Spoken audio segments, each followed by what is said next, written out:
Hey guys, it's Leesh, and welcome to another episode of Car Confessions. Guys, listen, went to hot yoga this morning and actually took a shower at the studio.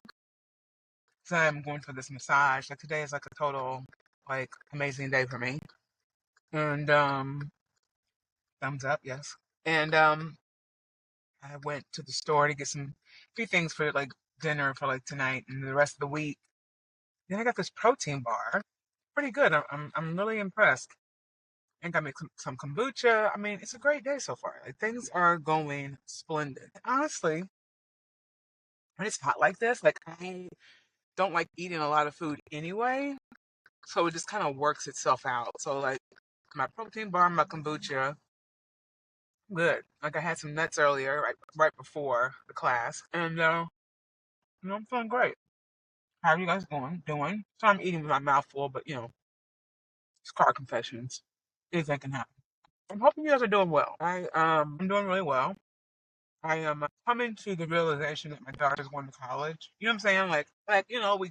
We went through the whole college process. You know what I'm saying? Like her applying, her, dealing with rejection from some schools, and then her getting accepted into the actual school she wanted to go to, and like the whole thing. Trying to get the money together, all that stuff. Now it's like, oh my god, it's here. Like what?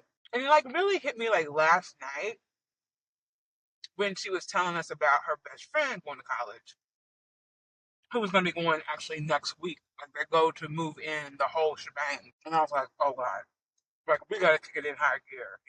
Boom, boom, and we got to get it together. It was just so interesting how, excuse me, how it's like, here we are, all these years, 17 years. She's 17. She's been my whole life. At least I feel. I have for the past 17 really centered my life around her. And I know a lot of parents do this. So if this is you, you totally understand where I'm coming from with this. But it's like now I'm in the throes of what am I doing? What am I doing now that she is going to college? You know, like obviously I do a lot of things. I podcast, I perform. I have a coaching business, like the whole thing. Like I have things to do, but I'm always thinking about her in mind, right? And the thought of me really not having her here all the time. It's just like, what? This is crazy. This is crazy time, right? I can't believe we are at this point in life where she's going to be able to be on her own, do all the things. And to be fair, my daughter has been very independent since she was very young. And it was kind of by design. It was design. It's just the way that our life was set up. I raised her here in New York City. And because of that, you have to be independent. You don't have to be independent, but it's to your advantage that your parents raise you as independent as possible here in the city. So in the event something does happen, you know, you know how to manage and navigate and get through the city without you being lost or just not knowing what the hell to do. You know what I'm saying? So it's been good, and it's also been this whole reckoning of everything. If it makes sense, wow, here we are. She is actually going away. For me at least, I don't know about y'all, but for those of y'all who have kids, it's did I do enough? Do they know enough? Do they know how to get through certain situations? And the other day she was joking, oh, we really didn't teach her how to cook. So I was like, oh my God. Of course, I'm racking my brain about that. Why didn't I spend more time with her in the kitchen? Just crazy stuff that goes through your head. You just wonder, did I, did I do enough? And then you realize you did everything you could. And I now more than ever, it really hits me. I'm just chilling right now. But I told you I'm going to my massage, so I just rolled around and now I'm just sitting here waiting. But been talking to y'all, of course. Now more than ever, I realize all of the sacrifices that my mom made for me in this life. Um, my parents were married, when I was growing up, whatever. My father died when I was 10. And so even though, you know, I grew up with two parents, I eventually was raised by a single mother. And for my mom, I think it was something that she was already knowing was going to happen to her, but not understanding the whole scheme of being a single mom, right? And thinking about it now, like watching her do certain things and trying to just navigate and like get through the day to day. Some days I was just like, what is this woman doing, right? Right? What is happening? And now I understand. It's so funny when you're watching somebody on the inside out or outside in, and you're like, well, why would you make that decision? Why would you do that? And so you have all the, well, I would have done this. And I'm finding, especially now that my daughter's older, like she's a teenager, becoming a young adult, or in the throes of being a young adult. I mean, she's basically been a young adult for a long time. Let's be serious. It's just so, in some ways, I feel, what do you call it? Like, I feel almost paralyzed in a way. It's just like, I don't want to do too much. I don't want to do too little. And so let me just kind of like stay frozen, like be in the mix, like be around so she knows that I'm here. And at the same time, not do too much because I don't want to be too overbearing or I don't want to be too um, out of touch or like not in her life or, presenting to care, like all the things. So it's really interesting. Now, I will say, like, growing up, like, my mom was a bit more critical and judgmental, things of that nature. And, a lot of that was due to, in my opinion, I feel a lot of it was due to just the religion that we grew up in, just growing up religious, whole nine. So there's a lot of that in it. If that makes sense. I mean, it's just so interesting. And then, another thing too is like, speaking of religion, like, I didn't raise my daughter to be religious, right? We started out in church because that's all I've ever known. Church was a part of my life. I grew up going to church. I was in choirs. I was in almost, all the different events at church and blah, blah, blah. And I love to sing and I love music. And church had that. So I was constantly, invested in that part of church. And obviously, learning things about the Bible and stuff like that because I grew up Seventh Adventist and a lot of the teachings, you know, it's encouraged that you read the Bible for yourself and like make your own determinations, even though it's a lot of heavy influence of how to think and feel. But that's for another day. But yeah, so I didn't raise her religious. So there's that too. It's like, oh my gosh, should I have brought more spirituality into her life, or not even just that, just religion? She knows I'm very spiritual. I always encourage her to create her own relationship as it relates to her spiritual journey. And I think she, will as time goes on. Yeah, just in this idea of like, was what I did enough? Am I just doing enough? Or did I do enough? It's just that. And like I said, I've had to come to peace with the fact that I did the best that I could. Nothing is perfect, and that's nothing I really took on, or had to really like kind of talk to myself about that. Depending on the stage of parenthood that I was in and the tools that I had at the time, that's what I could offer. And all that too. I say all that too because I feel like a lot of people are hurting from their childhood. And I'm not dismissing any parents that have abused their kids, whether it be physically, verbally, sexually, whatever it was. I don't dismiss any of that because that's just. But for those of us who really, you know, and we've made mistakes, obviously, but we've done our best to be the best parents we can be. And if you're someone who's been giving yourself a hard time, I just encourage you to know that you have done the best that you could. And at the stage of parenthood that you were at, that you might be thinking about, oh, you have your guilt about, is like, now that I know better, I just will move forward in doing better. You know, I can't live in the past. It was the past, and at that time, I didn't have the proper tools and guidance. And now that I do, I'm going to move forward and be that better person. And that was, a conversation my daughter and I had, it's like last year, I think, where we talked about that.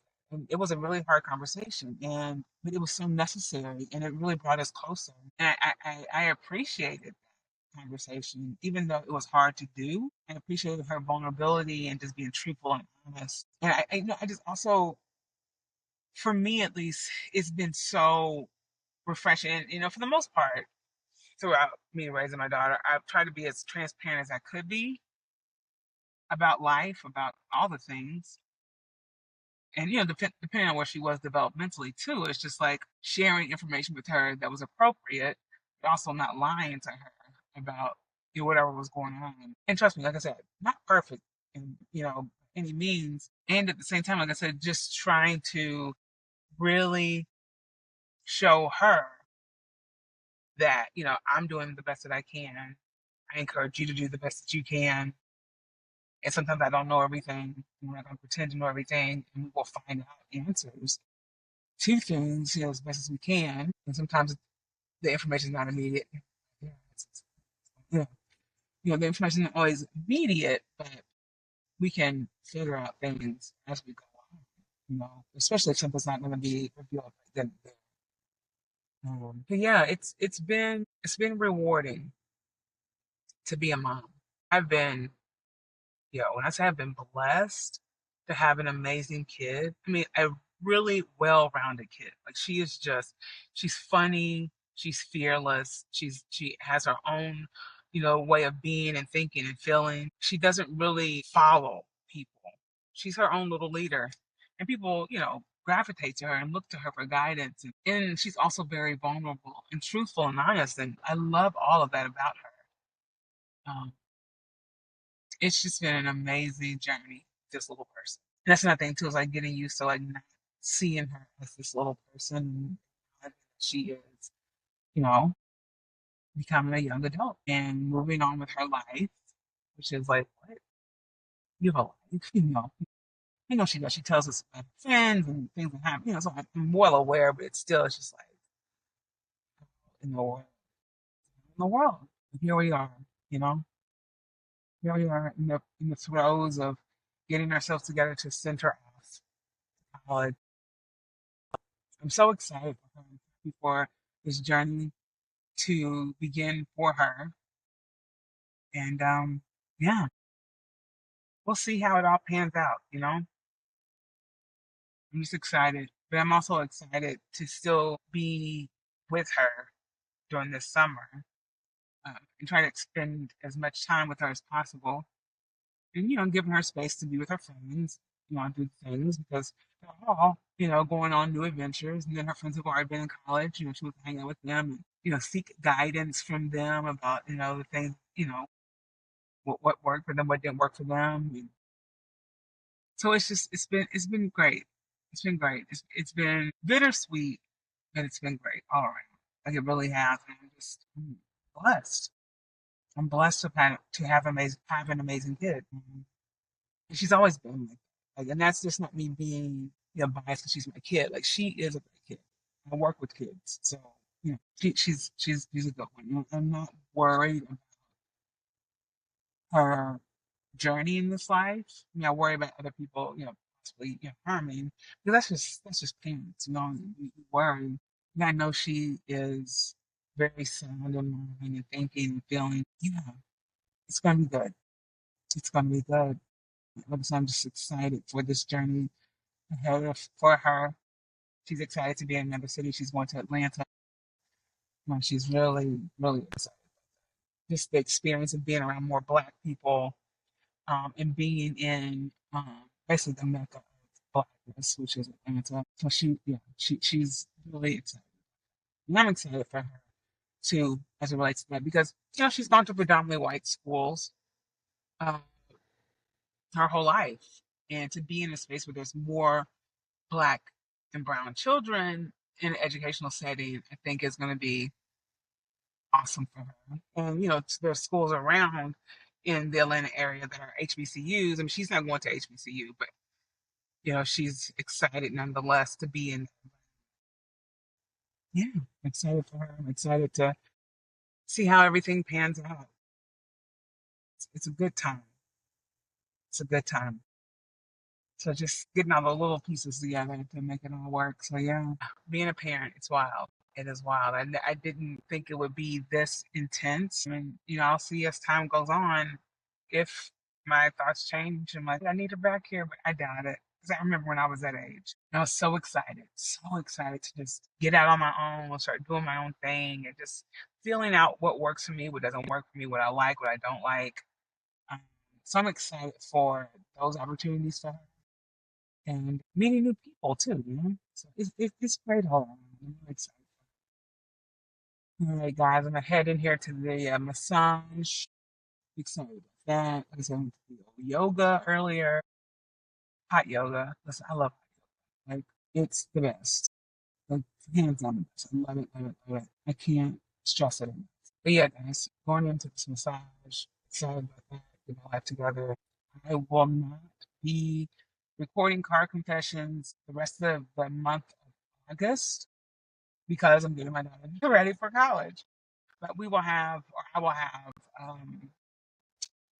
replays, and I may have a few that I didn't even uh, publish that might be for the taking too. So I'll see what's out there. You won't be without car confessions, but it just won't be a new one. It'll be something from back in the day that I really enjoyed talking about, and I want to share it with you again. So there's that. All right, y'all. I love y'all. Like I always say, let's just keep on keeping on. And I will see y'all in September. All right. Love you. Bye.